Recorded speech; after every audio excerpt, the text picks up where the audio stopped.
கிட்டத்தட்ட ஒரு 70% நாங்கள் கேட்ட தொகுதி கொடுத்துருக்காங்க.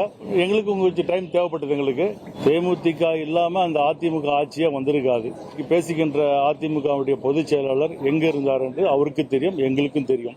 தொகுதி பங்கீடு குழுவுடன் எங்களுடைய தேமுதிக குழு இன்னைக்கு சந்திச்சிருக்கோம். முதற்கட்டமாக இன்னைக்கு எங்களுடைய அந்த 10 தொகுதிக்கு எங்களுக்கு விரும்பிய தொகுதியில் நம்ம கேட்டிருக்கோம். அதில் கிட்டத்தட்ட ஒரு 70% நாங்கள் கேட்ட தொகுதி கொடுத்துருக்காங்க. மீண்டும் நாளை காலை 10 மணிக்கு எங்களுடைய பேச்சுவார்த்தை மீண்டும் காலை தொடரும். 7 இடங்கள் இல்லை, மொத்தது 70% சொல்றானே, அது எப்படி எடுத்துக்கலாம் நீங்க? மீதி காலையில் 10 மணிக்கு வரும்.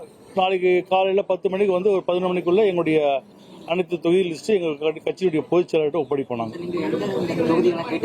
நான் சொல்றேன், அது காலை சொல்றேன். அது ஒரே சிங்கிள் செட்டிங்லேயே உங்களுடைய உடன்பாடை கையொப்பம் பண்ணீங்க. இன்னைக்கு இதுலேயே நீங்கள் முடிச்சிருப்பீங்கன்னு இதை முடிஞ்சிருக்கோம். எங்களுக்கு கொஞ்சம் டைம் தேவைப்பட்டது. எங்களுக்கு அதனால நாளைக்கு காலைல 10 மணிக்கு வர சொல்லியிருக்கோம். எப்போ வேட்பாளர் சொல்லுவீங்க? நாளைக்கு ஃபைனலைஸ் பண்ணுறேன்னு சொல்லிருக்கீங்க. எப்போ வேட்பாளர் எதிர்பார்க்கலாம்? நாமினேஷன் எப்போ ஸ்டார்ட் பண்ணுவீங்க? அதான் நேற்றுக்கு போச்சு சொன்னாங்க இல்லையா, ஏப்ரல் 1ஆம் தேதி எங்களுடைய 10 வேட்பாளர்களும் வேட்புமனு தாக்கல் செய்வாங்க. ஏப்ரல் 1ஆம் தேதி அரசு விடுமுறை அறிவிச்சிருக்காங்க சார். எப்படி அறிவிச்சாங்களா?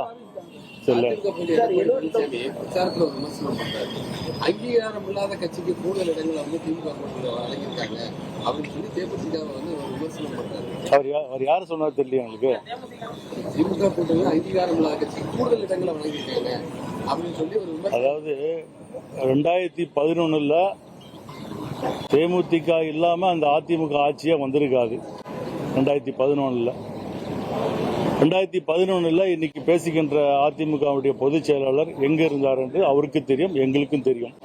2011 தேமுதிக இல்லை என்றால் இன்னைக்கு அதிமுக கிடையாது. நன்றி.